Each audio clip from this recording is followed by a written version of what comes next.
Muy buenos días, muy buenas tardes, muy buenas noches a las personas, a los estudiantes, a las estudiantes de este diplomado en consulta previa que ofrece la Defensoría del Pueblo. Esta es una oportunidad de cualificarnos como comunidad negra, como comunidad indígena, eh, para defender nuestros derechos. Recordemos que la consulta previa es un derecho fundamental. Es un derecho fundamental que está consagrado en el bloque de constitucionalidad. Se da origen a través del convenio 169 de la OIT de 1989, pero gracias a la ley 21 de 1991 es que se adopta por parte del Estado colombiano, y en ese orden de ideas que ha instaurado como un derecho fundamental, pues está en el bloque de constitucionalidad. Luego de esa época se han venido dando una serie de normativas, tanto para comunidades negras como para comunidades indígenas, que llevan a tener un marco jurídico muy importante y muy interesante para el tema de la consulta previa como un elemento, como una herramienta, eh, sí, como una herramienta, como un arma, perdóname que utilice una expresión tan bélica, eh, para defender los derechos étnico-territoriales. Y aquí es muy importante decir que la consulta previa lo que busca es la salvaguarda de la pervivencia de los grupos indígenas y tribales, es decir, de las comunidades negras, de las comunidades afrocolombianas, palenqueras y raizales, así como los 115 pueblos indígenas que tenemos, la preservación de su lengua. Tenemos 5 lenguas, el palenquero, tenemos el creol. O sea, tenemos toda una riqueza cultural, una riqueza lingüística, pero además tenemos otro elemento que me parece muy importante, los estratégicos, en donde se da la biodiversidad. A propósito, yo les estoy hablando desde acá de Cali. Yo ahorita me presento, pero muchos de ustedes ya me conocen porque he estado con ustedes con otros videos. Yo soy caleño y estoy aquí en Cali justamente hoy, lunes 28 de octubre del 2024. Estamos en medio de la COP16, y casi que yo diría que los grandes guardianes de la biodiversidad son justamente las comunidades indígenas y las comunidades negras, afrocolombianas, raizales y palenqueras, porque realmente las sociedades en general y particularmente las élites colombianas se han dedicado a arrasar con la biodiversidad de este bello país. El caso más dramático lo tenemos aquí en el Valle del Cauca, donde se está haciendo la COP y donde tenemos dos elementos absolutamente dramáticos, como es eh, la siembra de caña de azúcar, el monocultivo, que ustedes saben que los monocultivos son los principales enemigos de la biodiversidad, porque son monocultivos. Y también tenemos toda una suerte de minería ilegal para la parte de los farallones. Gracias a Dios, tanto los farallones como en la parte plana de la ciudad, donde están los cañaduzales, la naturaleza se sigue imponiendo, la biodiversidad imponiendo. Entonces, una discusión clave, central, en la que está este país hoy, a propósito de la biodiversidad, en esa conversación tanto de la zona de la zona verde, porque en la zona azul hay un mundo de gente que toma decisiones de todos los países, pero como sucede en casi todas las cumbres climáticas, ambientales y de biodiversidad, aquellos que toman las decisiones al final dicen que no suscriben. Por eso en los últimos 80 años hemos visto todo lo que ha pasado con el cambio climático. Pero bueno, del tema, consulta previa, les quiero contar que tenemos dos invitados de primera línea, dos estudiantes de nuestro diplomado, líderes en sus regiones. Estamos con una persona de la costa Caribe, pero también estamos con una persona de la Amazonía. O sea que la conversación de esta clase va a ser muy interesante. Vamos a hablar de la potencialidad, de lo que significa la consulta previa, el consentimiento libre e informado. Vamos a hablar de ese mecanismo como una herramienta eficaz, pero también vamos a hablar de las dificultades que hay. Entonces, Vamos a hacer un repaso poco a poco también de las instancias que participan, de los actores que participan de la consulta previa, y vamos a hacer una cosa que es muy importante. Vamos a hablar del acuerdo de Escazú. He metido la clase sobre experiencias nacionales de consulta previa, las dificultades que ha habido, pero también los avances que se han dado. Y resulta que las comunidades negras y las comunidades indígenas tenemos una relación muy fuerte, muy fuerte. Y Colombia, como lo vamos a ver en un video que voy a poner a continuación, es uno de los países, si no el país, en donde más líderes son asesinados. Líderes ambientales son asesinados por efecto trabajo en preservar la biodiversidad y preservar los derechos de las comunidades y de los territorios y procurar porque haya territorio y biodiversidad para las próximas generaciones, por Dios. Pero claro, eso levanta callos. Entonces, César y Luz, ahora vamos a conversar. Eso levanta callos en las regiones, levanta callos por parte de los grupos ilegales, levanta callos por parte de algunas autoridades, levanta callos de las multinacionales que tienen intereses en nuestros territorios, que valga decir, en nuestros territorios hay potencial turístico, hay potencial maderero, hay potencial minero, hay potencial acuífero, hidrográfico, entonces estamos sentados sobre la riqueza. Entonces, ¿cuál va a ser la dinámica de este conversatorio que vamos a tener con César y con Luz? Yo enseguida los voy a presentar a ellos, después vamos a abrir con ellos una conversación sobre la consulta previa, qué les parece el tema de la consulta previa y cómo lo han vivido en sus regiones. Y ahí vamos a hacer un pequeño cierre, después vamos a ver el video de Escazú, del acuerdo de Escazú, porque me parece muy importante, porque recién el año pasado, después de casi 10 años, se firma este convenio también con ustedes. Quisiera saber, el acuerdo, perdón, este no es un convenio, el acuerdo. Quisiera saber su opinión sobre la importancia de este acuerdo y la importancia de los 3 elementos que tiene el acuerdo, que es el acceso a información ambiental, el cuidado de nuestros ecosistemas y la protección de los líderes ambientales. Entonces vamos a tener una conversación. Y vamos a rematar con experiencias muy concretas. ¿Cómo han vivido ustedes el tema de la consulta previa en sus territorios?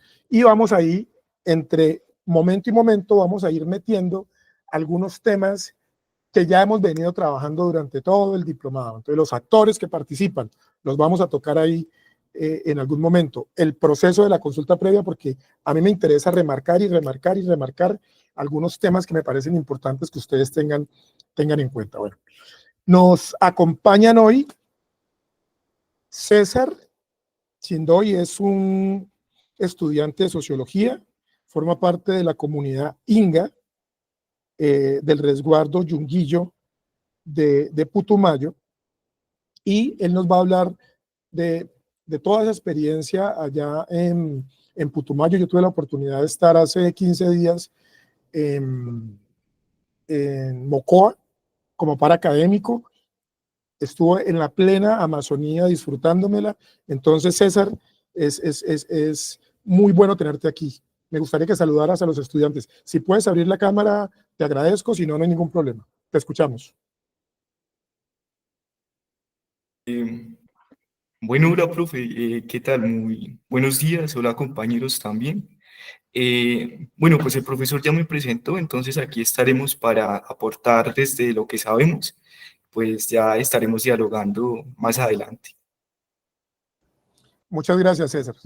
Pero también nos acompaña Luz Silgado Pino. Ella es del corregimiento de La Boquilla, de nuestra amada Cartagena de Indias. Luz, vamos a hablar ahorita también de ustedes los negros de Cartagena son claves para nosotros por aquello de los cimarrones. Entonces vamos a hablar de eso, de los raizales de allá del corregimiento de La Boquilla, de Cartagena de Indias. Ella forma parte de una asociación, Asoconfur, ahora nos va a hablar un poco de eso, y del Consejo Laboral Afrocolombiano también nos va a hablar de esa parte. Luz, Por favor, nos saludas a los estudiantes. Si puedes abrir la cámara, perfecto. Si no, no hay ningún problema.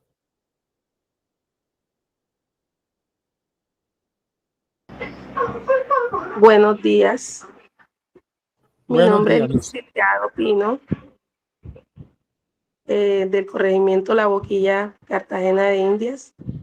Hago parte de una asociación comunitaria llamada Construyendo Paz y Futuro, que se llama Soconfur. Y soy integrante también del Consejo Laboral Afrocolombiano. Cartagena de Indias es un territorio de ancestralidad negra, y de resistencia. resistencia.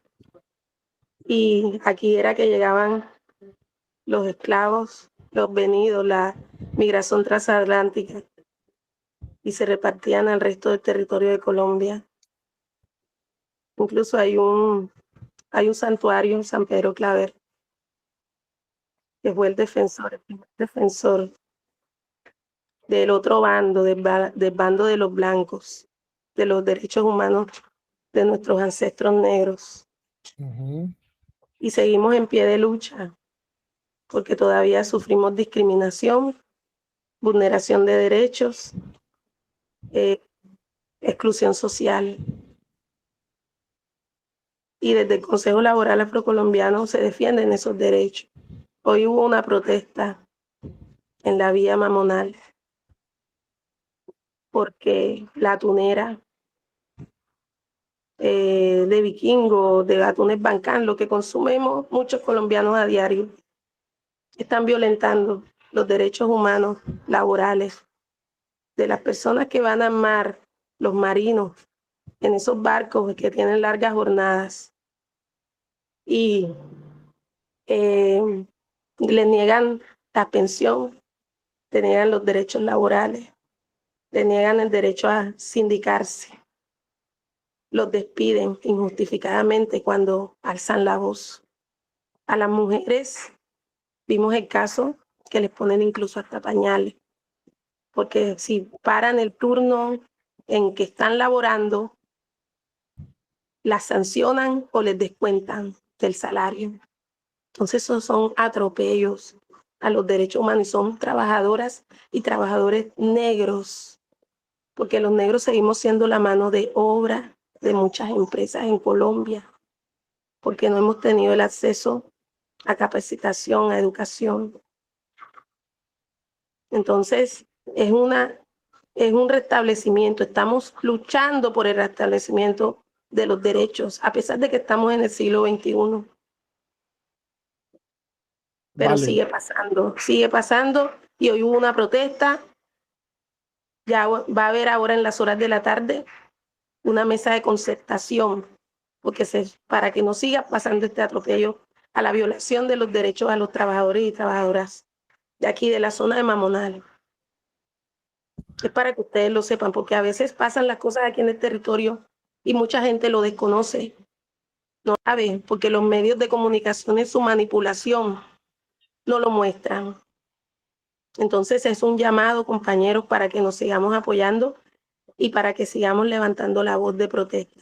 Yo ahí en el grupo, en un ratico, voy a compartir el video de nuestro presidente de Consejo Laboral, donde está dando las declaraciones de los atropellos. Entonces, para que ustedes también lo multipliquen. Muchas gracias. Vale, Luz, muchísimas gracias por esa introducción que nos haces. Para los estudiantes que a lo mejor llegaron posterior al diplomado, me quiero presentar. Mi nombre es Miller Machado Mosquera, yo soy trabajador social, especialista de prevención de la violencia en la escuela y en la familia, soy magíster en políticas públicas y actualmente estoy empezando un doctorado sobre humanidades y estudios sociales de América Latina, y todo esto está muy enmarcado en estas luchas de las que hablaba Luz.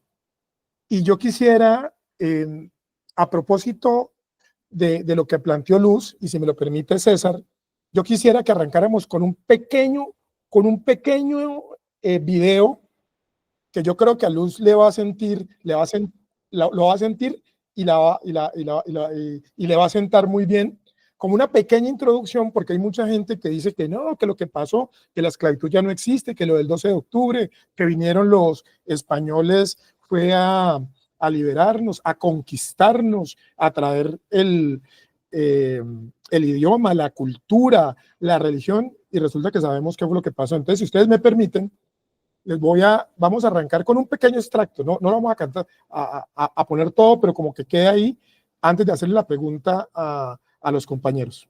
Un pedacito de la historia negra, de la historia nuestra, caballero, y dice así. Se está viendo y se está escuchando, ¿cierto, César y Luz? Dice.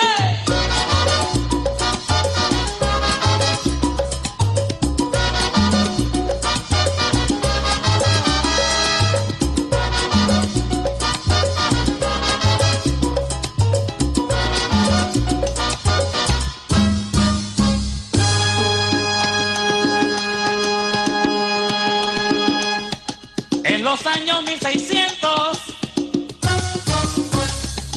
cuando el tirano mandó las calles de Cartagena, aquella historia vivió. Cuando aquí llegaban esos negreros africanos en cadenas, besaban mi tierra, esclavitud perpetua.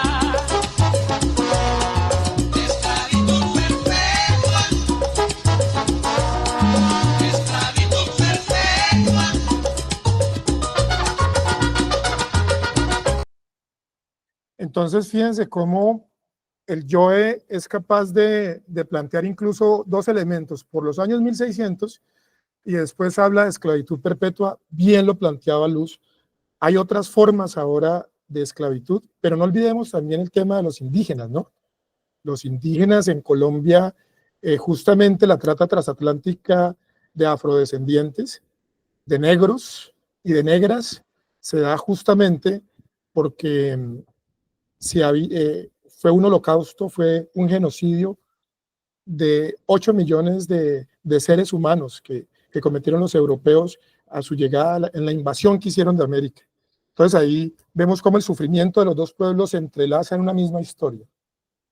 Y también estamos viendo cómo, de todas maneras, seguimos resistiendo, como lo decía Luz. Yo quisiera preguntarle a los dos, en un primer paneo, en eso que hemos hablado de las injusticias, de las amenazas que tiene la biodiversidad y lo que han trabajado aquí en el diplomado, pero sobre todo lo que han trabajado en sus territorios y como estudiantes, académicos, porque en el caso de César es indígena, pero también está todo en un proceso de cualificación y de formación en la Universidad de Manizales o en la Universidad de Caldas como sociólogo. Entonces quisiera preguntarle a los dos, arranco por César, ¿cómo es que la consulta previa puede jugar ahí un papel para la emancipación de las comunidades, pero también para la protección de los derechos de los territorios y de la preservación de las culturas?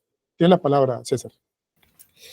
Bueno, profe, pues en primera instancia me gustaría recordarles a los compañeros que la consulta previa es un derecho fundamental, evidentemente, que está dentro del bloque de constitucionalidad. Todo esto lo hemos aprendido durante este proceso de formación. Y yo creo que efectivamente la consulta previa es un dispositivo que nos permite a las comunidades étnicas defender de cierta manera nuestros derechos territoriales, nuestros derechos culturales, económicos, porque a pesar de que evidentemente dentro de la misma Constitución o dentro de las mismas leyes se nos diga que nosotros no podemos vetar ciertos proyectos de gran envergadura y de gran impacto, pues que pueden generar transformaciones sin precedentes al ambiente, y pues en este momento en el que nos encontramos tan atareados por toda esta cuestión del calentamiento global y el cambio climático, siento que la consulta previa puede ser ese dispositivo que nos permite hasta cierto punto poder defender nuestros derechos. Evidentemente no es el único mecanismo, porque pues pueden haber más, pero pues en primera instancia reconocer el valor de la consulta previa pues es necesario porque hay experiencias de muchas comunidades que han logrado proteger sus derechos a partir de este mecanismo. Eh, entonces pues hasta ahí es como mi aporte frente a eso. Vale, César. De hecho, ahora después de que hablemos del acuerdo de Escazú, ahora que presentemos también, porque la idea mía es que podamos revisar algunos referentes normativos que ya hemos venido trabajando en en nuestras clases, pero cada que los voy escuchando a ustedes, cuando escuché a Luz, metí una canción, ahora que te escucho a ti, meto esta diapositiva que me parece importante. Recuerden que ahorita es conversatorio, pero también yo quiero ir haciendo el repaso y eso es clave, el tema de la pervivencia de los pueblos y la pervivencia también de la biodiversidad. Luz, ¿tú qué opinas de la pregunta? ¿Cómo es el tema ahí de la consulta previa desde tu experiencia? Y mira lo que está sucediendo allá en Cartagena con los compañeros y con las compañeras que están siendo atropelladas por una multinacional. Te escuchamos, Luz. Bueno, en el diplomado he aprendido más a profundidad esto de la consulta previa, porque es un instrumento colectivo para nosotros, los que habitamos el territorio, poder participar en esas decisiones de los proyectos que se van a llevar a cabo, obviamente, en nuestros territorios, para poder defender la cultura, el modo de vida que nosotros tenemos dentro de este territorio ancestral que habitamos. Es importante que las comunidades no se excluyan y que la comunidad tiene derecho a participar. No se pueden hacer a un lado. Hemos visto aquí en el territorio de La Boquilla todo lo que ha sido el proyecto, los proyectos que se han llevado ahí en el margen de la vía al mar. Ha habido un desplazamiento y un proceso de gentrificación. Entonces el nativo se ha visto ya desplazado de su territorio. Todas las cadenas hoteleras que han puesto, los edificios, los condominios, donde viven los estratos más altos de Colombia. Y también el otro territorio que se ha visto afectado por estos procesos, a pesar de que hay consultas previas, se llegan a cometer hasta atentados a los líderes que defienden ese territorio o que se sienten que ellos que se oponen a sus intereses capitalistas. Aquí cuando se hizo el viaducto al mar, hubo unas confrontaciones y eso no sale en los medios de comunicación, atentados a los líderes. Eso no sale en los medios de comunicación. Y ahora el proyecto también de Serena del Mar, donde se ha desplazado a la gente de sus territorios, desde Tierra Baja, Manzanillo del Mar, hasta allá, hasta ese límite, Punta Canoa. Esos son 1000 hectáreas. Se hizo consulta previa, pero tú ves la opulencia de ellos, cómo arrasan con las especies nativas, la flora, la fauna, con sus maquinarias, cómo dañan los cuerpos de agua. El caño Juan Polo le han obstruido la vía, porque ya la bocana no es suficiente para oxigenar la Ciénaga de la Virgen. Y, o sea, es un atropello completamente a las comunidades. Ellos dicen que les hicieron consulta previa, pero tú ves la opulencia de un lado y ves que todavía Tierra Baja no tiene alcantarillado, red de alcantarillado. No hay una inversión social a estas comunidades. Ellos dicen que están invirtiendo, pero eso no es así, porque a ellos también les tocaría, aparte de que desplazan al nativo de su territorio, invertir y que se vea esa inversión como es no solamente pañitos de agua tibia. Entonces con el tiempo ya el nativo se va a ver obligado a desaparecer completamente del territorio para darle el espacio ese que ocupamos a ellos, los grandes terratenientes, los grandes capitalistas, los inversionistas extranjeros. Pero es también porque a veces los líderes desconocemos o también nos dejamos comprar, nos vendemos. Los líderes se venden, muchos líderes. Yo no me incluyo porque yo no participé en esa consulta previa. Hace 5 años es que yo estoy en estos procesos y pues uno a veces se limita de estar ahí en esas mesas, porque a veces es ponerse un tiro al blanco, como dicen vulgarmente. Ajá. Y de eso, Luz, y de eso vamos a hablar ahora con lo del acuerdo de Escazú. Continúa. Sí, bueno, entonces es para que vean que las 1000 hectáreas de estos proyectos no están haciendo la inversión social adecuada como es. Los territorios están empobrecidos, con necesidades básicas insatisfechas. Los gobiernos distritales se hacen los de la vista gorda y estamos desamparados muchas veces.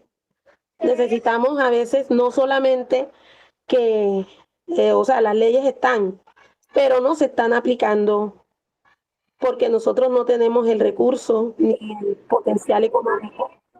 Entonces, debemos ir a instancias internacionales y en este diplomado he aprendido eso, de que nosotros también podemos ir a instancias internacionales para hacer valer los derechos que nos están violentando aquí en estos territorios. Muchas gracias.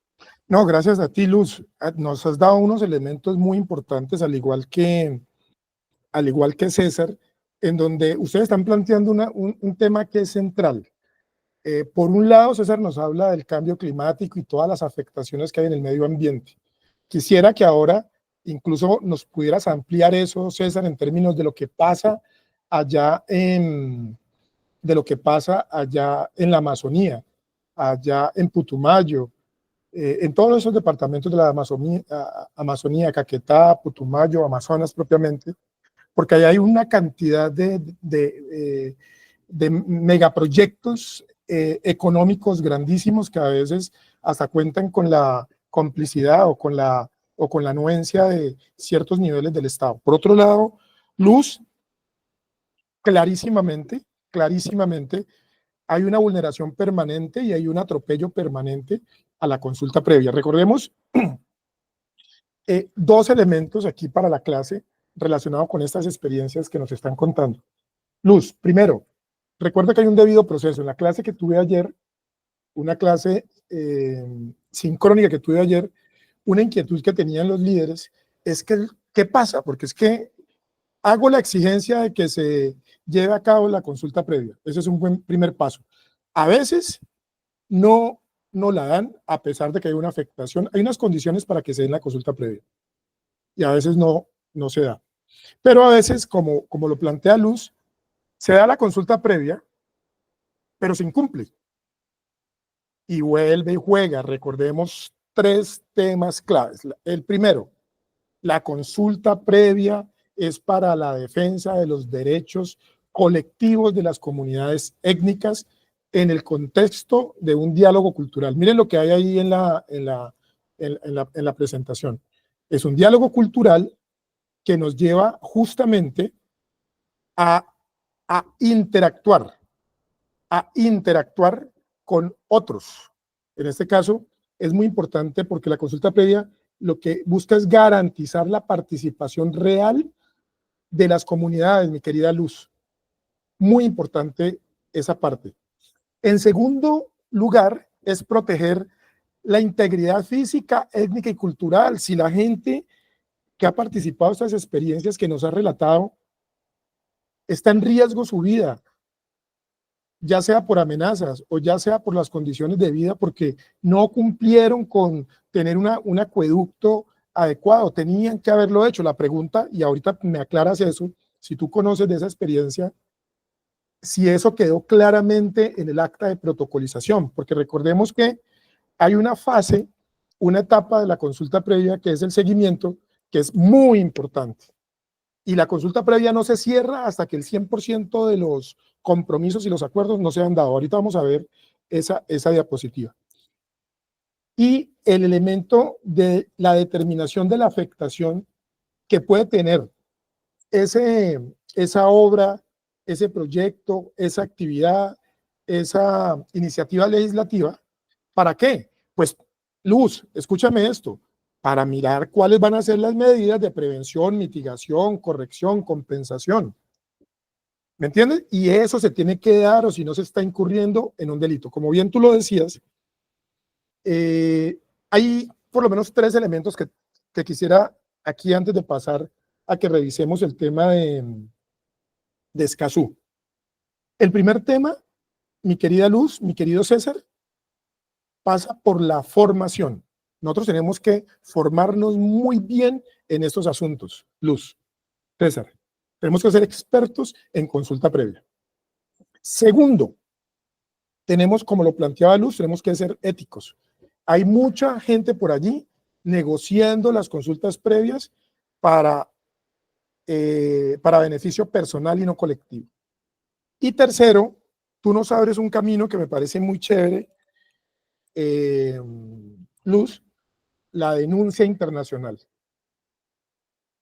Aquí nos dice, vea pues, Luz es estudiante de Administración Pública. Les quiero contar que yo soy profesor del programa de Administración Pública de la Universidad del Valle. Entonces, aquí estamos hablando entre expertos, porque fíjate que todo esto tiene que ver, y ojalá en tus proyectos de investigación como administradora pública de la SAP puedas también abordar estos temas.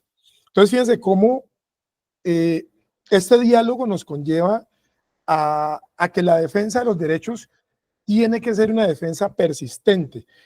A veces, y me sucedía ayer con el grupo de compañeros y compañeras con los que estaba trabajando la clase sincrónica, que me decían, es que hemos metido un mundo de derechos de petición, un mundo de acciones populares, acciones de tutela, y no nos dan respuesta. Recuerden que hay un debido proceso. Entonces, si yo meto el derecho de petición y no me lo contestan, meto una tutela, meto una acción de cumplimiento. Hay un proceso, pero en esa línea, digámoslo así, en la línea jurídica, no podemos desistir. No podemos desistir. Y para eso, los quiero invitar a Luz, a César y a todos los estudiantes que nos están escuchando. Ha surgido en este diplomado la idea de constituir una red de líderes, profesionales, organizaciones, académicos, que podamos trabajar por la consulta previa y podamos hacer, porque la unión hace la fuerza. Mire lo que está pasando allá en Cartagena, en esa protesta que hay, que como bien lo decía Luz, los medios de comunicación nunca nos van a mostrar eso, porque son los vendidos a las élites de derecha de este país. Entonces, si no es a través de las redes sociales, no nos damos cuenta que eso está sucediendo. Eso fue noticia hace unos meses, que las mujeres les ponían pañal para que no se levantaran y no tuvieran que ir al baño. Eso es la repetición y la reproducción de la esclavitud. Lo mismo está pasando en ¿por qué se movilizan los INGA? ¿Por qué se moviliza el CRIC? ¿Por qué hoy están cerrando acá la vía entre Buenaventura y Buga? Porque reiteradamente las multinacionales y el Estado incumplen, hasta el Estado del cambio. Eso no puede seguir siendo así. Y entonces ese es el segundo elemento, el elemento de la movilización, de la incidencia política, de la organización, no del vandalismo, cero vandalismo.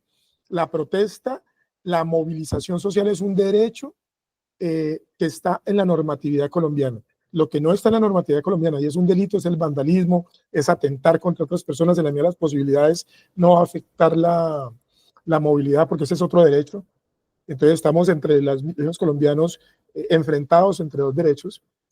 Y la tercera línea, que ya la señalé ahora, pero que la reitero, es la formación.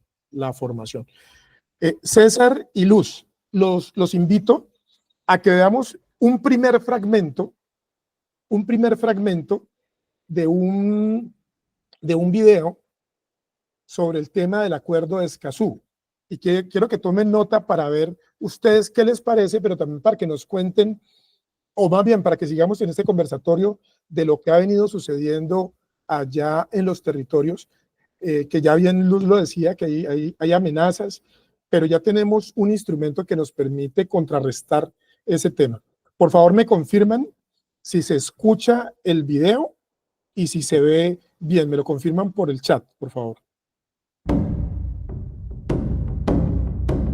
La ratificación del Acuerdo de Escazú en el primer debate del nuevo periodo legislativo del Congreso fue aprobado por la Cámara de Representantes después de que el anterior Congreso lo aplazara varias veces, tardando más de 700 días desde que el expresidente Iván Duque pidió tramitarlo. Aunque su ratificación es reciente, el 22 de agosto el Ministerio de Ambiente anunció la creación de un plan de emergencia para la protección de defensores ambientales, explicando que se trataba del inicio de la implementación de Escazú. Sin embargo, desde su paso por el Congreso, ha generado varias polémicas en algunos sectores políticos y también ha sido celebrado por algunos otros. ¿Por qué es tan importante el Acuerdo de Escazú para Colombia? ¿Qué implica?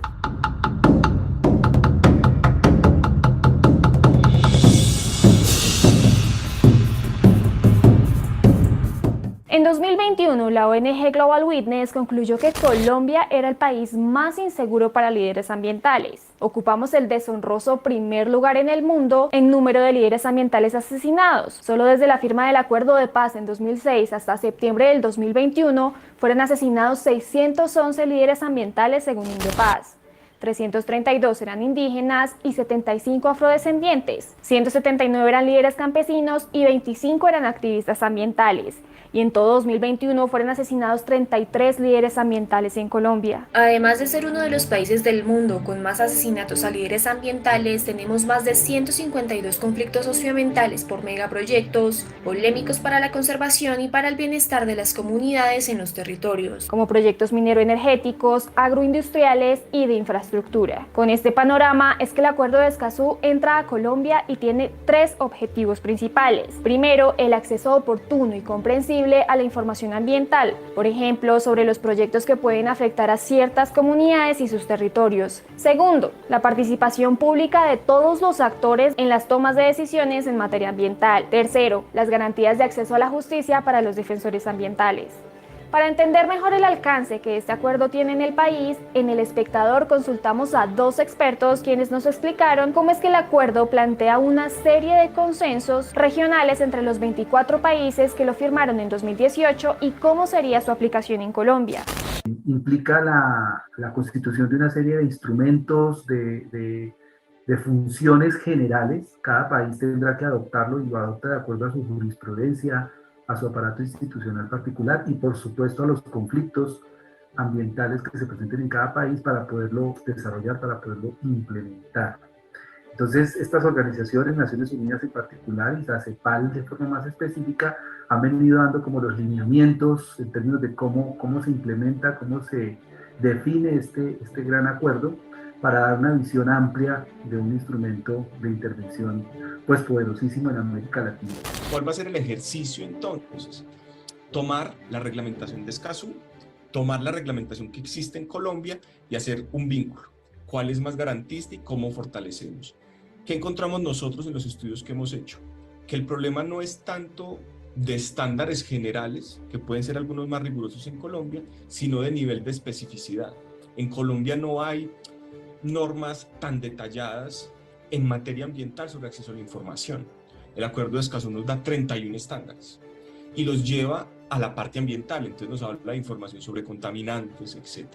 Algo clave, por ejemplo, que no tenemos nosotros es el énfasis de la transparencia y la rendición de cuentas como un derecho humano, como parte del acceso a la información. Tras la ratificación, la Corte Constitucional realizará el respectivo examen para analizar si Escazú es acorde a los mandatos de la Constitución. Ahora, la pregunta del millón es ¿cómo aterrizará de cara a las políticas ambientales que ya tiene Colombia? Cuando hablamos de implementar, jurídicamente es reglamentar.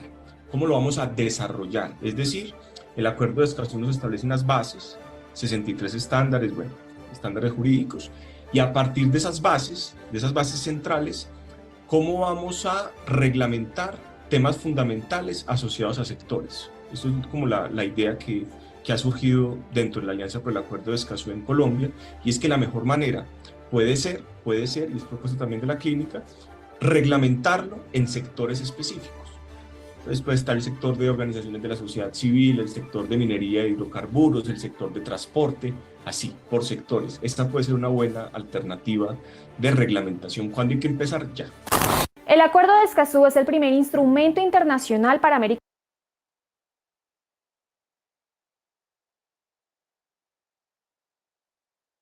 Bueno, muy bien. Como ven, este no es un video nuevo, es un video viejito. Entonces, muchas de las cosas que se plantean ahí, ya la Corte Constitucional lo aprobó. Entonces, ya es un hecho, ya forma parte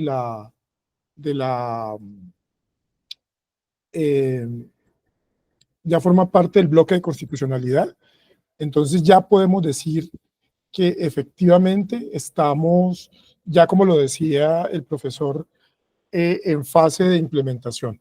Pero entonces, César, Luz, ¿cómo se da ese tema de los líderes en los territorios? Ya Luz nos había indicado algo. César, en la Amazonía o en otras zonas del país que tú conozcas, ¿cómo se da ese proceso? Bueno, profe. Bueno, me gustaría comentarles que el Putumayo y muchas otras, bueno, muchos otros departamentos de la Amazonía también son considerados como territorios con recursos estratégicos. ¿Estratégicos por qué? Porque tenemos petróleo, tenemos cobre, tenemos coltán, tenemos muchos recursos que le sirven al estado actual del capitalismo y al estado actual del consumismo también, porque nosotros de cierta manera también tendemos a consumir todo lo que nos ofrece nuestro sistema. Pero entonces, precisamente esa reproducción del consumismo y ese no reconocimiento de que lo que nosotros consumimos de cierta manera afecta nuestro territorio, no solo a las comunidades étnicas, sino también al resto de la humanidad. Finalmente, nos termina de cierta manera sumergiéndonos en la ignorancia y el individualismo. Entonces es necesario que reconozcamos todas esas dinámicas del sistema. A eso se le conoce como el ciclo de la producción. Pero pues también no solo entra la producción, sino también entra el consumo y los desechos, que son los que finalmente terminan afectando a nuestro ecosistema y nuestra biosfera en el planeta. Entonces, básicamente, ¿cómo ha sido el liderazgo en el departamento del Putumayo? Ha habido muchos líderes, evidentemente, lastimosamente, también muchos han sido asesinados porque han sido personas que se consideran como agentes que entorpecen los discursos del desarrollo y el desarrollo mismo del país. Pero pues esos discursos muchas veces también generan rupturas en nuestro accionar como sociedad, como ciudadanos, y muchas veces hace que se estigmatice a estos líderes sociales, precisamente a causa de esos discursos del desarrollo. Entonces, la firma del Acuerdo de Escazú, de cierta manera, es una ventana que nos va a permitir, de cierta manera, proteger los derechos de los líderes sociales. Sin embargo, hay que reconocer que es importante también tener clara la diferencia entre las normativas y su implementación, porque no necesariamente el hecho de que un acuerdo haya sido firmado implica que el día de hoy estén en funcionamiento. Entonces, la idea es que nos replanteemos eso y veamos cómo nosotros desde las bases, desde las organizaciones, comencemos a exigir el cumplimiento de esos acuerdos. Entonces, Entonces, evidentemente, nosotros como ciudadanos tenemos que apropiarnos de estos acuerdos, sobre todo porque pues, son esos mecanismos que nos van a permitir proteger nuestros derechos e intereses colectivos. Entonces, hasta ahí dejo, evidentemente en el departamento del Putumayo, pues actualmente hay muchos proyectos de extracción eh, de mineroenergéticos. Ahora en Mocoa están en un proceso de convencimiento de la comunidad para la aceptación de un proyecto para la extracción de cobre. Y entonces hay muchas voces también que le están apostando al decirle no a la minería, pero pues ustedes saben que muchas veces los discursos del desarrollo tienen más peso eh, eh, so- eh, sobre el resto de la sociedad. Entonces, justamente estos discursos sobre todo están orientados a la transición energética. Entonces nos dicen que el cobre es un material sustancial para hacer paneles solares y que sin paneles solares, evidentemente, el país no va a estar capacitado para poder producir energías limpias. Pero entonces también ahí está la contradicción entre la necesidad de estos recursos estratégicos, pero también la necesidad de la conservación de estos territorios, que no solo, como les mencioné antes, son necesarios para estas comunidades que habitan en los territorios, sino también para el resto de la humanidad, sobre todo porque el Putumayo pertenece a la región amazónica y es uno de los territorios clave para la conservación de la fauna, tanto de la región amazónica como de la región andina, porque precisamente esas montañas son las que conectan ambos, ambos biomas. Entonces hasta ahí dejo y ya, pues ya más adelante también les daré algunas apreciaciones. No, es que lo que estás planteando es clave porque estás planteando un elemento que es fundamental. Has planteado tres cosas que me gustaría retomar y no retomar porque no va a repetir lo que dijiste, sino que me parece que son supremamente relevantes. Los hábitos de consumo que tiene la población en general, que cada vez implica la depredación de los ecosistemas. Lo segundo, por supuesto, el tema de la muerte de muchos líderes, porque está por encima de los intereses del capital de las multinacionales, que la vida de los líderes y que la vida misma de las comunidades. Y lo tercera, claro, es que, y peor en Colombia, por ejemplo, con el tema Amazonía, con el tema de la costa Caribe, con el tema del Pacífico, hay unos pasajes estratégicos. En el centro está entonces el tema de la consulta previa, como un elemento y como lo decía Luz, como un instrumento que nos ayuda a defendernos. Luz, te escuchamos sobre esta conversación que estamos teniendo alrededor de esa relación entre líderes que defienden los ecosistemas y los ecosistemas mismos y cómo el acuerdo de Escazú entra como a protegernos un poco en ese sentido.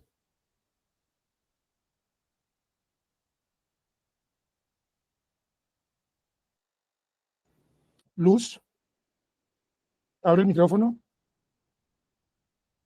Sí, ya voy. Tranquila. Sí, es muy Tranquila. interesante lo que estaba comentando el compañero de que se firman un acuerdo pero que no se llevan a la acción.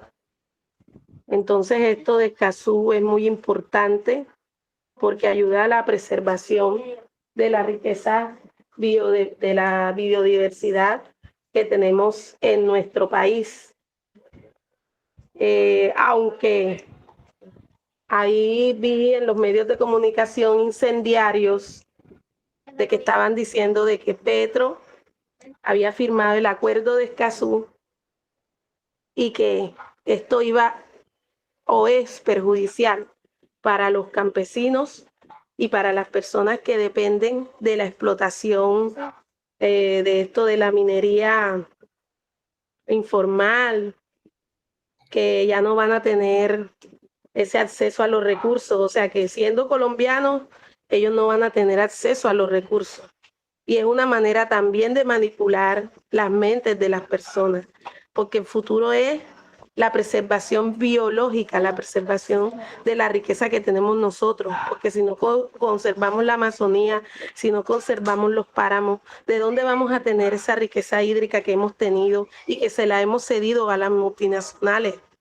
Como usted, uno de los tutores del diplomado, nos expuso el caso que me pareció muy interesante de la comunidad del Chocó, que se defendió en esta imposición que le estaban haciendo una multinacional aliada con la gobernación de Antioquia.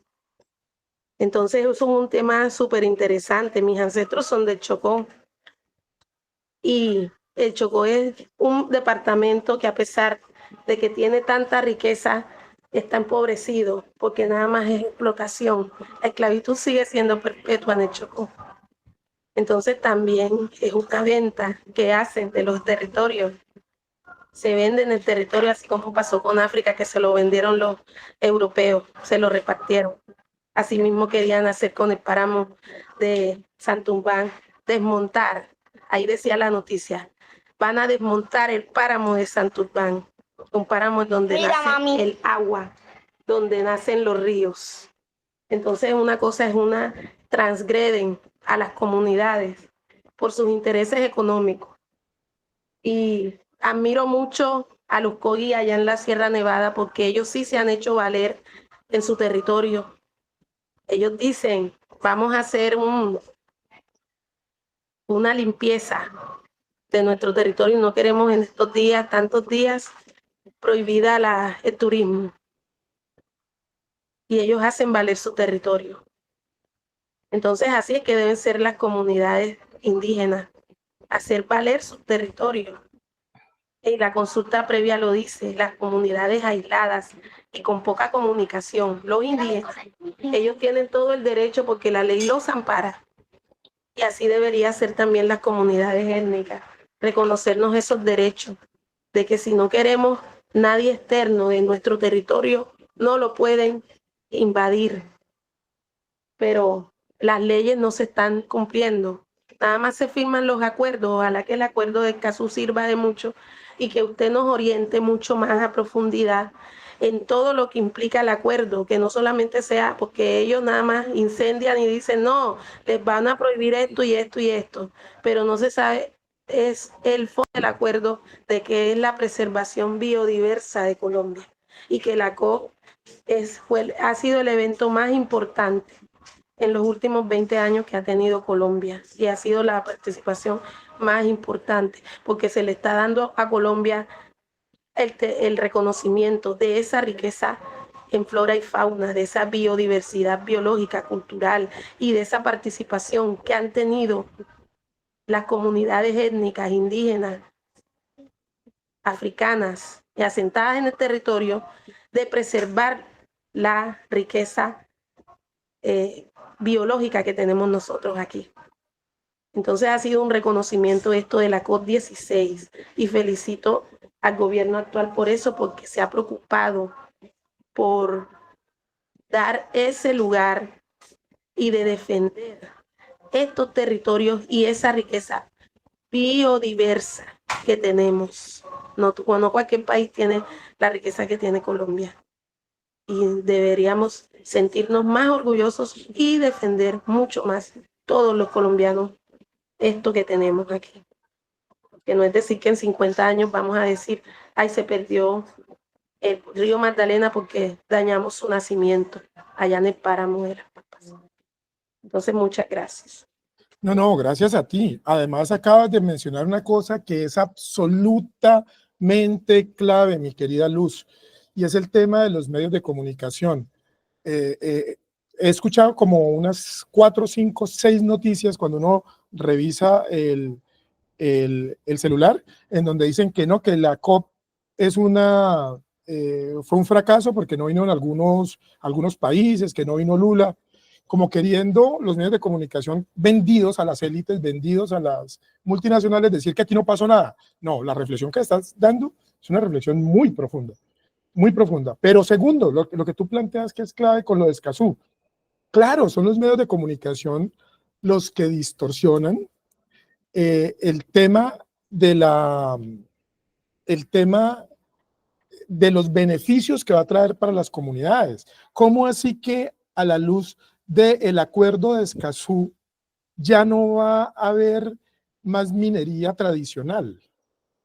Todo lo contrario, el acuerdo de Escazú lo que va a atacar es, o el acuerdo como tal no, digamos el contexto que genera el acuerdo, la minería ilegal, que la minería ilegal, ¿quién la hace? Pues los grupos ilegales, las multinacionales que a veces se meten, como tú mismo lo señalabas, con lo del el bajo atrato, con los compañeros en Vera y los compañeros afros de Murindó, del Cerro Careperro, que es sagrado para ellos, lo que lleva es a proteger, lo que lleva es a permitirles que puedan seguir haciendo sus actividades de caza, de extracción, porque ¿quién lo hace? De pesca.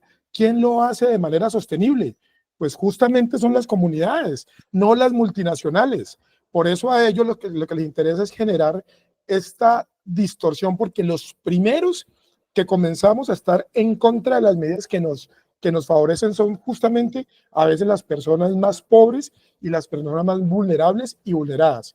Pero no lo hacen de mala fe, lo hacen por la desinformación que hay. Entonces, ese elemento que estás metiendo me parece clave, me parece fundamental. Ahora, una cosa que sí me parece supremamente importante es que esta declaración, la declaración que se va a firmar el 1 de noviembre, tiene que ser una declaración vinculante, que la gente se comprometa, que los estados se comprometan a respetar. Y por eso es tan importante la consulta previa. Yo los quiero invitar, antes de continuar con Escazú, que veamos este video. Por favor, también por el chat me dicen si se está escuchando y si se está escuchando bien, porque como eso es una clase asincrónica, sí necesitamos que todo nos salga muy bien para que la gente tenga la posibilidad de ver todos los materiales, de acceder a todos los materiales. Entonces les decía que a mí me parece muy importante la consulta previa en ese centro. Nosotros mañana y pasado mañana en la zona verde vamos a tener una discusión con el Ministerio del Interior, la dirección de la Autoridad Nacional de Consulta Previa, pero también las autoridades de consulta previa de Ecuador, Perú y Bolivia, de la CAN, de la Comunidad Andina de Naciones.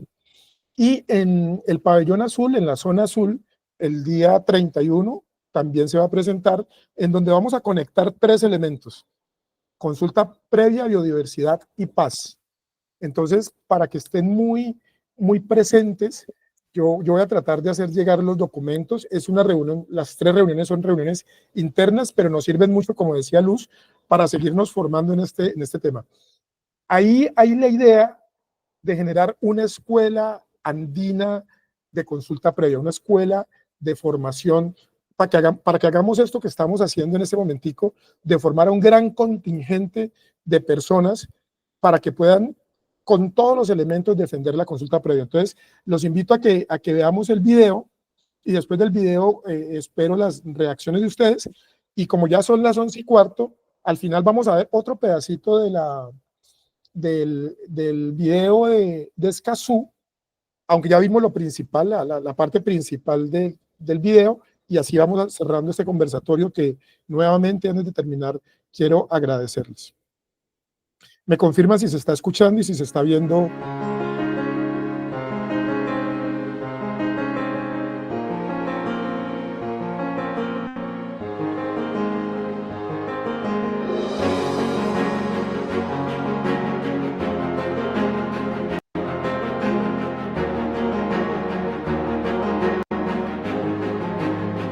Yo diría que la consulta previa es la gran posibilidad que tiene una comunidad de conocer de adentrarse, de participar y de evaluar todo proceso de desarrollo socioeconómico que afecte su vida normal, que afecte su bienestar, que afecte su ámbito social y todo.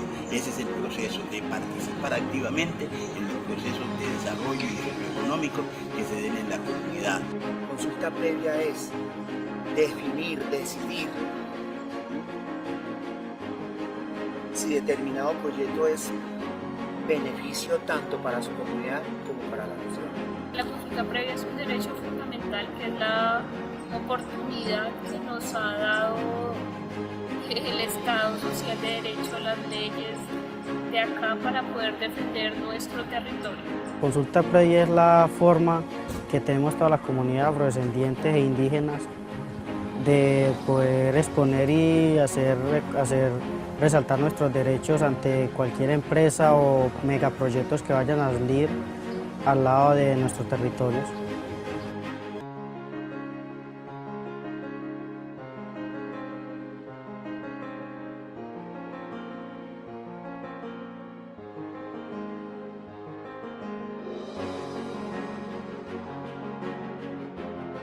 Yo pienso que se puede visibilizar más la consulta previa dentro de las comunidades, ¿sí?, respetando las multinacionales, su cultura, su tradición. Definitivamente es independiente de que la Constitución Nacional esté planteada este derecho que tiene que tener, pues, digamos, la comunidad en donde se van a hacer esas obras de alguna manera que pueden impactar o no. Consideramos que el derecho social, o digamos la licencia social que uno construye cuando va a llegar a una comunidad, cuando va a llegar a una región, es uno de los elementos más importantes que existen en la legislación y en el desarrollo de este proyecto.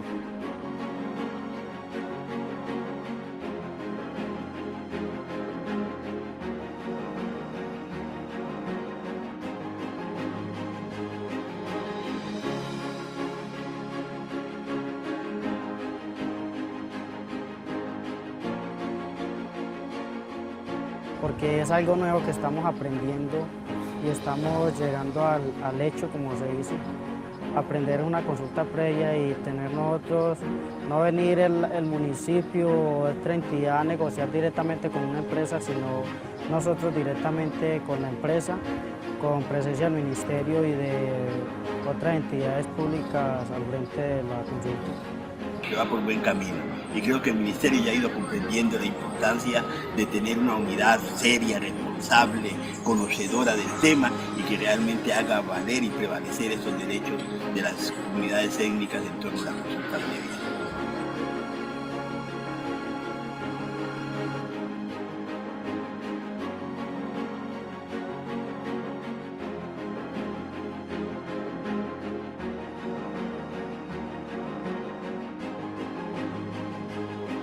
De acuerdo a la cosmovisión, al pensamiento de cada pueblo. Es fortalecer la comunidad en general. Que es una obligación el hecho de consultar a las personas étnicas en el caso de afectarles el territorio. Ese es el progreso de un país.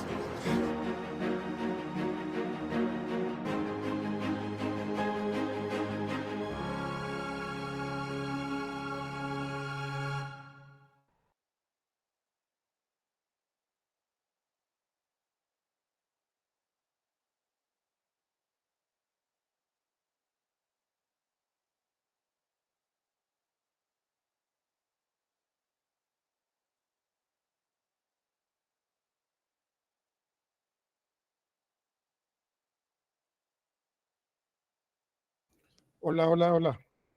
Qué pena, es que aproveché para tomar un tintico, pero esto lo editan los muchachos.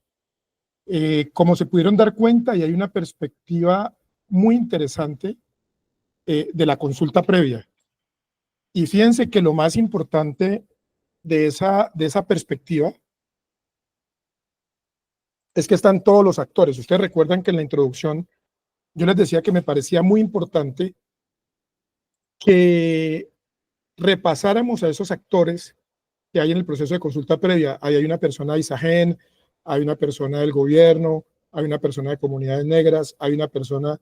Entonces, es muy importante saber que en el centro de la consulta previa están justamente las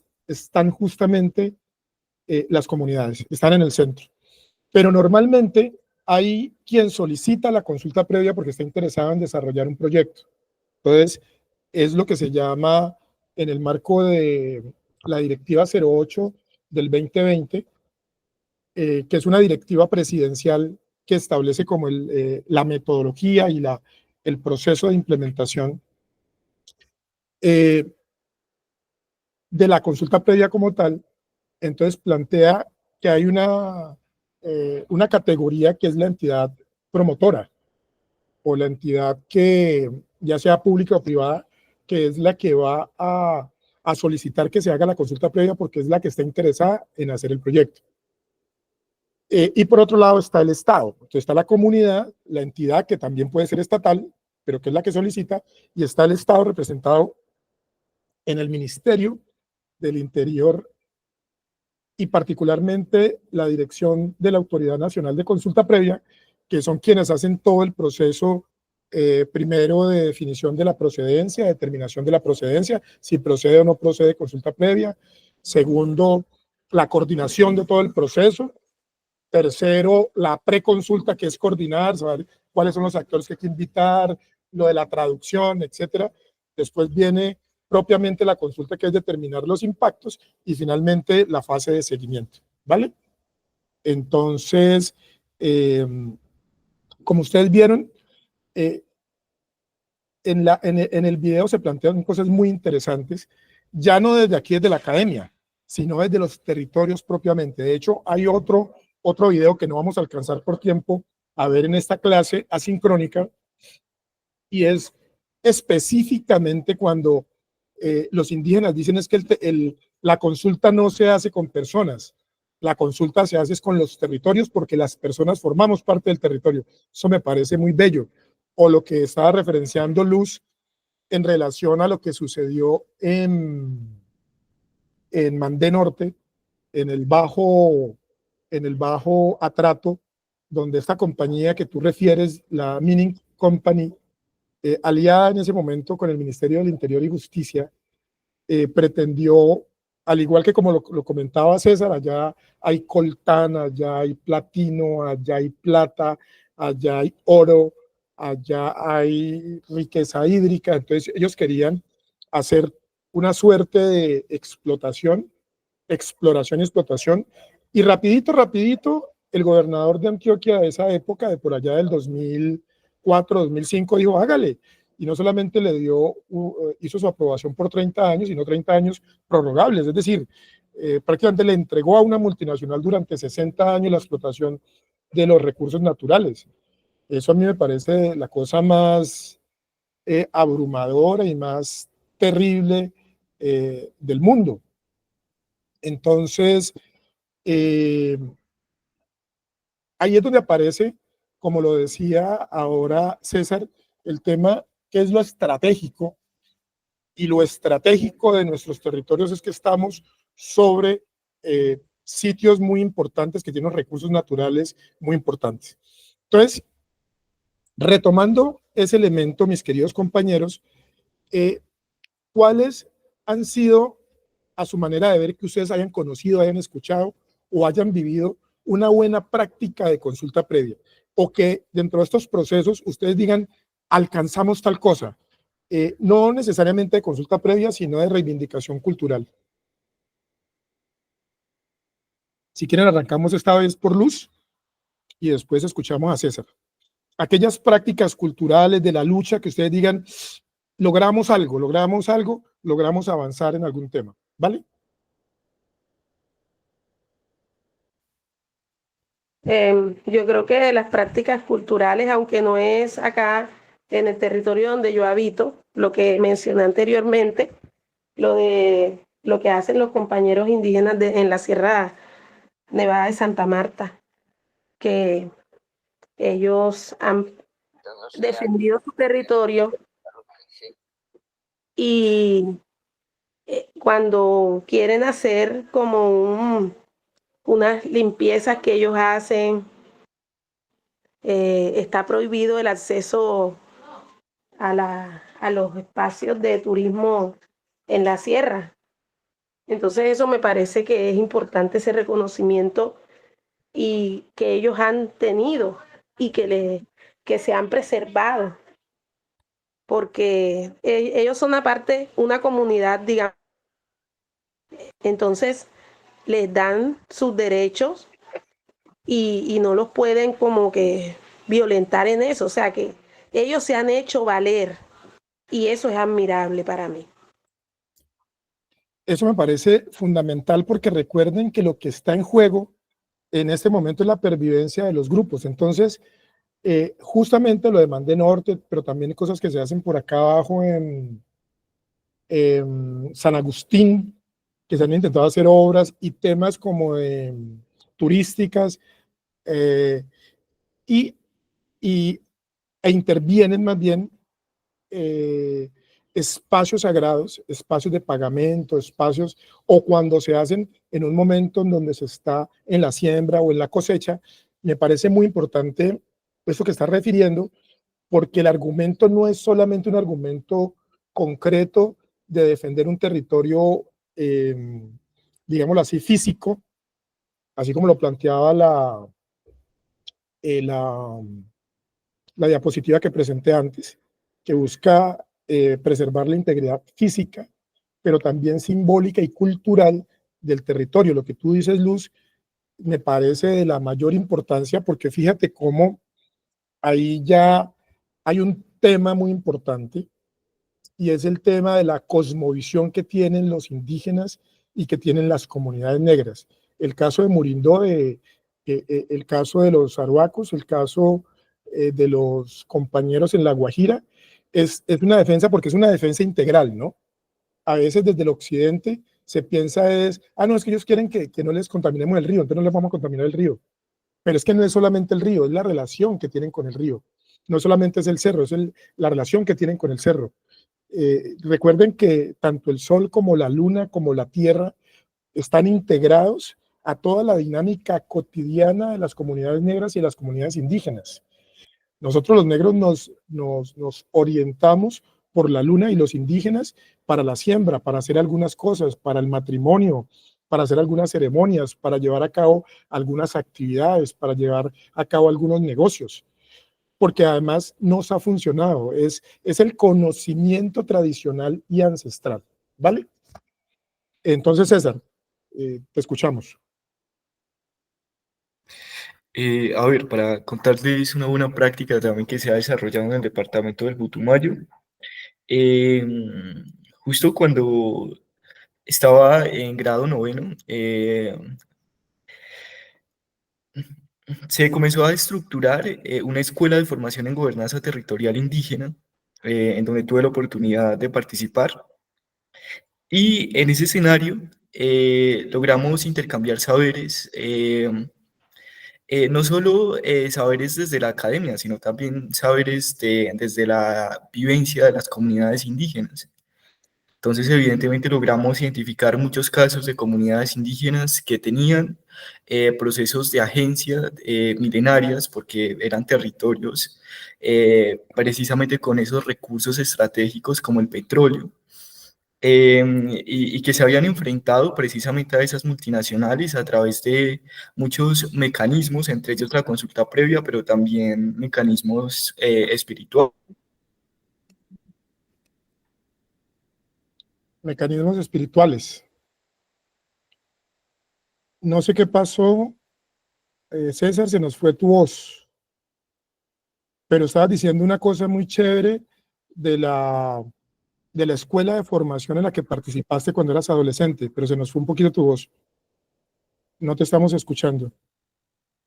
O no sé si será mi... Eso, ahí ya te estamos escuchando. ¿Ahí sí me escuchaba o no? Perfecto, sí, señor. Continuamos. Vale, perfecto. Como les mencionaba, justamente tuve la oportunidad de participar en un escenario en donde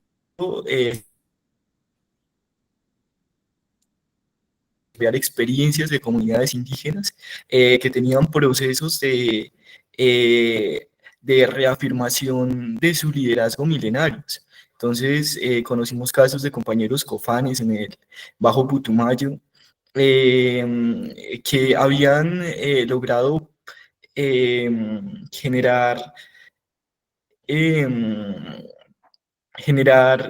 estrategias de resistencia ante multinacionales que pretendían extraer petróleo. Entonces, ellos, pues evidentemente no solo se apoyaron desde estrategias institucionales como la consulta previa, sino también a partir de mecanismos espirituales, mecanismos culturales, que también les lograron aportar a esa intención que ellos tenían, que era proteger precisamente su vida, su bienestar y la naturaleza que también habita alrededor de su comunidad. Entonces yo siento que, de hecho, en el departamento del Putumayo, una de las grandes iniciativas que yo siento que hay que resaltar también fue esa escuela que en su momento hubo, porque pues nos logró formar como líderes y bueno, y de cierta manera también nos dio a conocer un poco estos mecanismos institucionales que es necesario conocer para la protección de los derechos. Entonces, básicamente, eso sería todo. Muchas gracias. No, pero es que has dado un elemento que es clave en esta conversación que hemos intentado establecer, César, es el tema de la formación. El tema de la formación siempre será, y por lo que tú cuentas, es una formación muy integral, porque no solamente es una formación en términos de conocimiento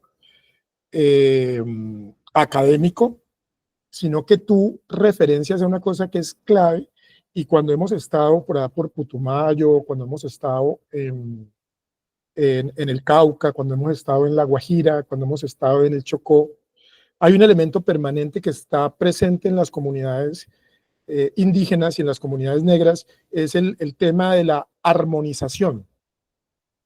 Eso me parece clave, César, el tema de la armonización, porque la armonización nos lleva a un lugar de la cosmovisión y lo que tú decías, todos los elementos espirituales que hay en esa relación tan profunda con los territorios. Eso me parece a mí, ese aporte que acabas de dar, me parece fundamental, porque otra discusión que hemos tenido con la dirección de la Autoridad Nacional de Consulta Previa es que la consulta previa no es un trámite.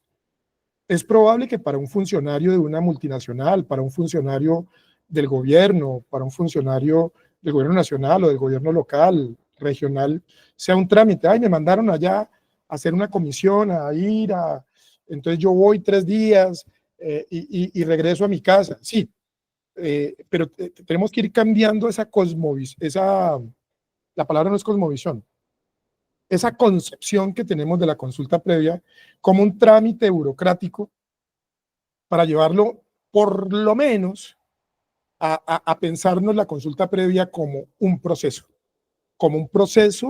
de, como lo mencioné ahora, en la diapositiva que pusimos ahora, como un diálogo intercultural. Es un diálogo intercultural porque hay una comunidad en un territorio que, como bien lo planteas tú, César, tiene unos principios, tiene unos valores, tiene unas tradiciones, tiene unos usos y unas costumbres que han ido construyendo su identidad, que han ido construyendo su cultura, que han ido construyendo esa relación con el territorio. Pero llega otra persona con otra manera de ver el mundo, que probablemente ve en el territorio no como parte de sí, como un elemento vital, sino que simplemente lo ven como un recurso, y eso no está mal. Eso no está mal. Lo que está mal es pensar que esa sea la única dimensión y la única mirada posible. Entonces, la invitación que tú nos haces es a que revisemos esas dimensiones espirituales, todas esas otras dimensiones que tiene el territorio, por una razón muy sencilla, César, porque justamente allí es donde se va a encontrar ese diálogo intercultural que va a dar como resultado unos consensos. Pongo un ejemplo. Si el cerro Careperro, que está allá en Murindó, en territorio de los Embera y de las comunidades negras del Bajo Atrato, es sagrado, pues parte del diseño del proyecto es que no toquemos ese cerro. Y no es un elemento solo de riqueza biodiversa, porque también lo es, sino que adicionalmente es un sitio sagrado para estas comunidades y por tanto tiene que ser protegido. Pero tú de fondo señalas un elemento que también lo planteó desde el principio Luz, relacionado con la formación, con los procesos de formación. Y aquí quiero referirme a un nuevo elemento. Ya les estaba hablando de la escuela andina que involucra a los 4 países que en este momento están. Ojalá prontamente nos pueda acompañar en la zona andina también Venezuela, que está expulsada por las razones que ustedes ya saben, pero que haya una escuela donde se formen los indígenas y los afro en Venezuela, Colombia, Ecuador, Perú y Bolivia, incluso que se puedan dar intercambios, que se puedan dar una suerte de dinámicas de formación no solamente académica, que es el llamado que hace César, sino también en términos espirituales. La fuerza que tiene esa espiritualidad, yo creo que también es la que ha permitido que los territorios sigan conservándose de manera sostenible en el tiempo, sigan permaneciendo, perdón por la redundancia, sigan perviviendo, es la palabra, resistiendo es la palabra, de manera sostenible en el tiempo, y que a pesar de los estragos que hemos hecho en los últimos 80 años, podamos con toda la tecnología, con toda la modernidad que se dio después de la Segunda Guerra Mundial y que llevó a todo el mundo a pensar en un desarrollo centrado en el cemento, pero que en esos 80 años hemos visto todo lo que ha sucedido con el cambio climático y que ya hay, por ahí nos contaba alguien, ya hay desplazados climáticos. O sea, además de desplazados por la guerra, además de desplazados por la seguridad, desplazados por los conflictos armados, desplazados por... También ya hay unos desplazados que hay islas que están desapareciendo, países que están en riesgo de que sus costas queden bajo el agua. Estamos en países de África, de Asia, de América, con situaciones de hambruna, porque en lugares donde la biodiversidad es muy importante, pues ya no se puede sembrar o simplemente se han dedicado a otro tipo de usos y todos los alimentos los importan. Lo que quiero decir aquí es que lo que está en juego no es que los ríos desaparezcan y que desaparezca la fauna y la flora. Aquí lo que está en riesgo es la vida misma. Entonces, ese elemento nuevo que quiero meter en la parte de formación, Luz y César, es que los procesos de formación sean de formación-acción. Sean de formación-acción. Me parece muy importante que eso lo podamos establecer. ¿Por qué? Por lo que estamos diciendo. Es que esas prácticas tradicionales podamos conocerlas y podamos incorporarlas como parte del proceso de la consulta previa, que podamos diseñar nuestros procesos de consulta previa considerando todos esos elementos culturales que están en el territorio. Entonces, por eso, reitero, y me devolví otra vez, qué pena con ustedes, me devolví porque yo creo que este gráfico y esta diapositiva la han visto muchas veces y yo ahorita le voy a volver a preguntar a Luz y a César, porque nos vamos a devolver a un elemento que es clave y que quiero ya ir cerrando como esta clase con algo que planteé en la primera clase, para que me presten mucha atención Luz y César para que se expresen alrededor de este tema.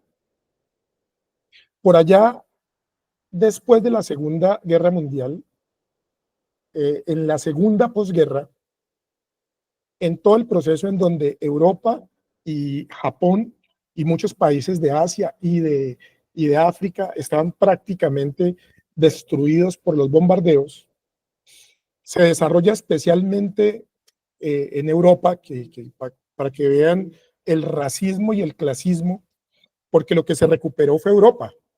y Japón, no recuperaron al norte de África, muchos países de África, muchos países de Asia. Por ahí algo recibió Corea, pero recordemos que Corea rápidamente vuelve y entra a una segunda guerra en los años 60, lo mismo que pasó con Vietnam. Pero quiero señalar una cosa clave en ese contexto de la posguerra. Las Naciones Unidas establece un convenio que es el convenio 107 de 1957. Ese convenio es muy importante porque ellos lo que van a plantear es que las condiciones de las comunidades, en el contexto del desarrollismo, que yo lo llamo porque a mí me parece que eso es desarrollismo, eso no es desarrollo.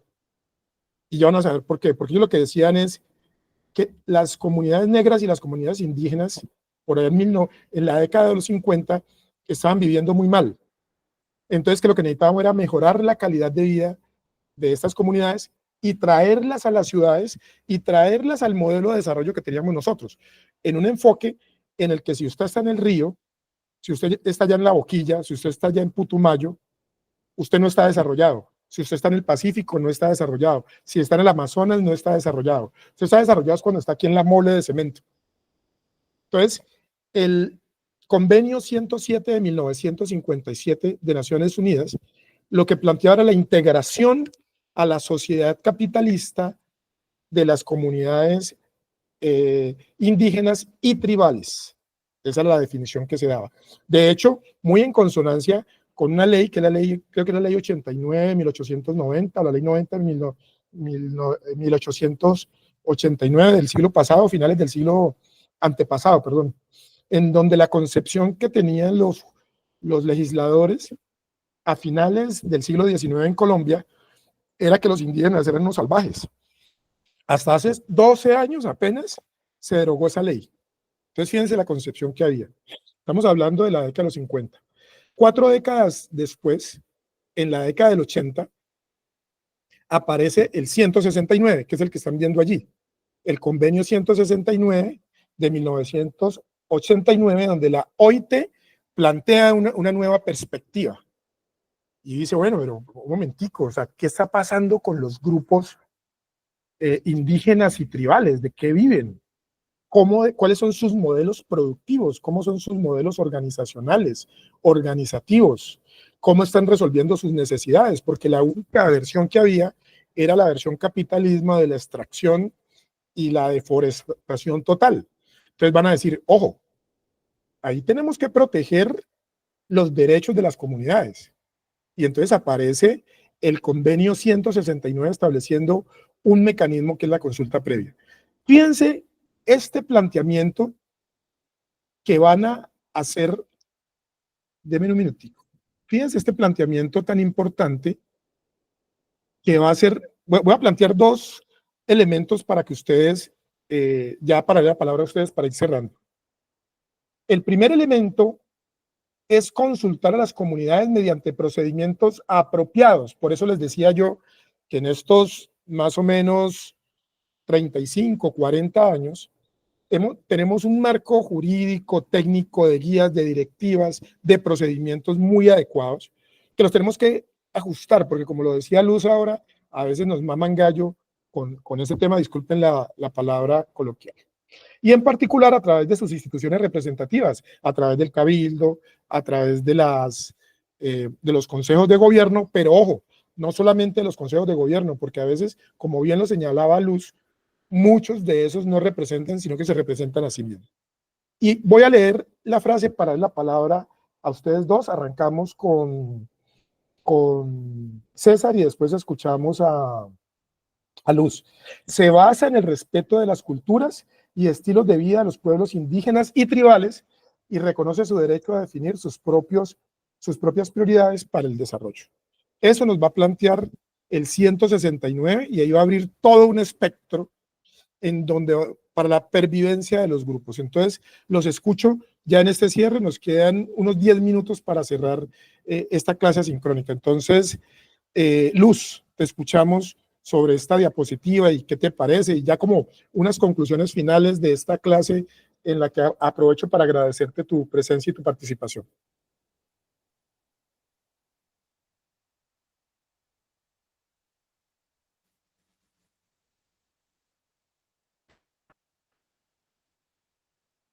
Bueno, es que ya nos habían dicho que Luz a veces tiene algunas dificultades con el sonido. Mientras tanto, vamos escuchando a César. Te repito, ¿cómo te parece esto? Porque nos estamos devolviendo, entre comillas, pero nos estamos devolviendo como al centro, a la pepita de la cereza, a la cereza del pastel, para decir lo central de la consulta previa como protege los derechos. Entonces, César, y le damos tiempito para que Luz organice el sonido. César. Bueno, entonces, básicamente, ¿qué me parece el convenio 169 de 1989 de la OIT? Yo considero que el convenio evidentemente ya recoge otras perspectivas diferentes al convenio 107, porque es que en el 107 lo que pretendían era asimilarnos esa asimilación incluye también todo lo que tiene que ver con los desarraigos culturales, los desarraigos de nuestros sistemas de conocimientos propios. Pero entonces, el convenio 169, precisamente con la frase que usted nos terminó leyendo, recoge precisamente recoge esos espectros y esas miradas también de desarrollo que podrían en su momento considerar ellos que tienen las comunidades indígenas. Y evidentemente fue así, porque es que las comunidades indígenas no consideramos el desarrollo como un proceso de evolución, de dominación de la naturaleza, sino que nosotros consideramos es todo lo contrario, es la relación intrínseca que tenemos con esa naturaleza y esa necesidad de seguir manteniéndola para las futuras generaciones. Entonces, evidentemente, ese convenio abrió toda la posibilidad de que nosotros, las comunidades étnicas, tengamos de cierta manera mecanismos para hablar de tú a tú con los gobiernos y con las grandes empresas que pretendían explotar no solo recursos naturales, sino también mano de obra, porque es que el convenio 107 se da precisamente en ese marco, ¿no? En el marco de la defensa de los derechos, entre comillas, laborales de las comunidades que habían en el pasado sido explotadas por estas grandes empresas multinacionales. Entonces, muchas gracias a todos por permitirnos abrir estos espacios, pues ya nos estaremos viendo en un futuro. Entonces, gracias, profe, también por estar. Con mucho gusto, César, muchísimas gracias. Ese aporte que das al final me parece clave para contextualizar también el lugar que tiene Naciones Unidas, que el lugar que tiene Naciones Unidas es justamente el lugar de la defensa de los derechos de las comunidades étnicas. No sé si ya Luz pudo restablecer su conexión para que nos entregue su... Listo, dale, Luz, entonces te escuchamos y también agradecerte y tus conclusiones finales de este conversatorio tan chévere que hemos tenido. Bueno, en lo que hemos podido apreciar esto de la consulta previa en nuestro país es importante porque los pueblos indígenas, afrodescendientes y también las comunidades campesinas han enfrentado unos desafíos para defender esos derechos en sus territorios.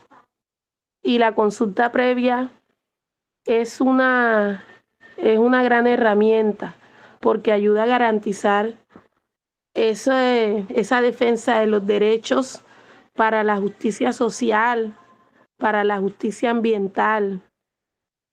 Y es tener en cuenta a las comunidades, respetar su diversidad cultural, respetar sus territorios,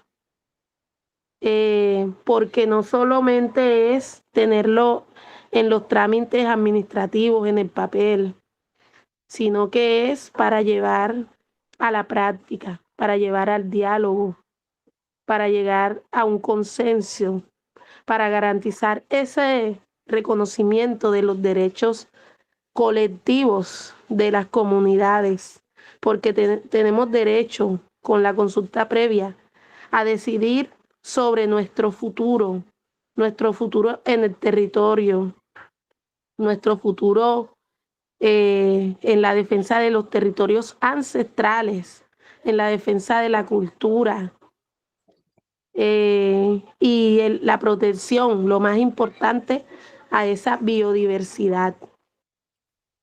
Muchas gracias. Todo lo contrario. Muchísimas gracias a ti, muchísimas gracias a César. Yo no quería, es que cada que los escucho, ustedes me pican la lengua.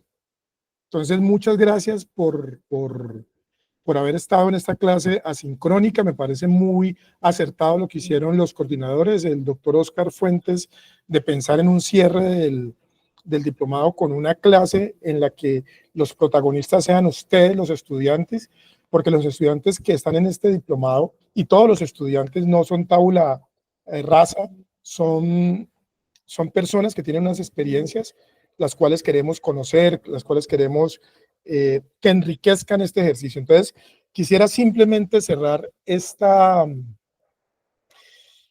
clase asincrónica con estos elementos que me parecen claves y que he reiterado. La consulta previa tiene que ser previa. La consulta previa no se puede hacer una vez esté la maquinaria amarilla, una vez estén construyendo los edificios, una vez están perforando los pozos, haciendo las exploraciones, haciendo la sísmica. No. La consulta previa tiene que hacerse antes de. A veces no se logra. Entonces, en el proceso, querida Luz, querido César, se puede meter el recurso a través de tutela, a través de derecho de petición, de acción popular, que fue lo que trabajamos ayer con el grupo de trabajo sincrónico. Entonces, hay que hacerlo. El que sea previo, entonces ya arrancó la obra, ya la AN la dio las licencias ambientales, ya no podemos hacer nada. No, señor. Siempre se puede hacer algo. Debe ser libre. Debe estar desprovista de cualquier tipo de presión económica, de seguridad, de tiempos, de cronogramas estatales. Es que esto tenemos que sacarlo de aquí a diciembre, no, señor, porque las comunidades tienen sus plazos, entonces tiene que ser libre. La comunidad decide si sí o decide si no. Y finalmente tiene que ser informada. Tiene que ser informada, pero por supuesto que tiene que ser informada. Y aquí es muy importante este tema, mis queridos amigos, mis queridos estudiantes, todos los que me están escuchando en ese momento, que nos están escuchando, a Luz y a César y a mí, es que tenemos que tener toda la información. Por eso es tan importante la formación y la capacitación. ¿Quién no quiere que le hagamos, quién no quiere tener energía? ¿Quién no quiere tener una carretera que lo conecte con el centro poblado más cercano? ¿Quién no quiere tener un puente? ¿Quién no quiere tener un acueducto? Todos queremos tenerlo, pero esa es la parte bonita del proyecto. Es probable que el proyecto tenga otras dimensiones que no son tan bonitas. Y es que la construcción de esa escuela, de ese hospital, de esa vía, la explotación minera, la explotación de árboles, el aprovechamiento forestal, la implementación, como lo planteaba Luz, de una estrategia para la pesca de atún, para la industria alimentaria, también tiene unas consecuencias, también tiene unos impactos. Entonces, tenemos que acceder a toda la información para poder decidir, como decía el compañero ahora en el video. Entonces, y la información tiene que ser completa, no solamente lo bonito, sino también lo que no es tan bonito. Y la información también tiene que llegar al detalle de las comunidades, al detalle, del impacto que va a tener a las comunidades, del impacto que va a tener sobre la flora, sobre la fauna, sobre el aire, sobre el recurso hídrico, porque eso nos va a permitir tomar una decisión. Y esa decisión informada, libre e informada, tiene que ir ¿para dónde? A unos acuerdos. Entonces la carretera va a tener un trazado que afecte lo que menos pueda a los territorios. La escuela va a tener estas características para que respete el contexto en el que se hace. El hospital va a manejar sus residuos de manera adecuada para no contaminar fuentes hídricas. El puente que se va a hacer o la carretera que se va a hacer va a respetar pasos subterráneos de fauna, porque los animalitos no saben que ahí hay una carretera que posiblemente los va a atropellar. El atropellamiento de fauna y de personas en carreteras, en zonas rurales es altísimo, porque la gente nunca había visto una carretera por allá de alta velocidad. Eran caminos donde pasaban los carros de manera con menor velocidad. Entonces, todos esos elementos es lo que queremos llamar la atención. Entonces, muchísimas gracias, que tengan una buena semana, que tengan un buen cierre de mes. Los esperamos para la clausura del proceso que va a ser virtual y que va a ser presencial. Se lo merecen. Y nuevamente muchas gracias a Luz y a César por habernos acompañado en este bonito conversatorio. Hasta luego y que sean felices.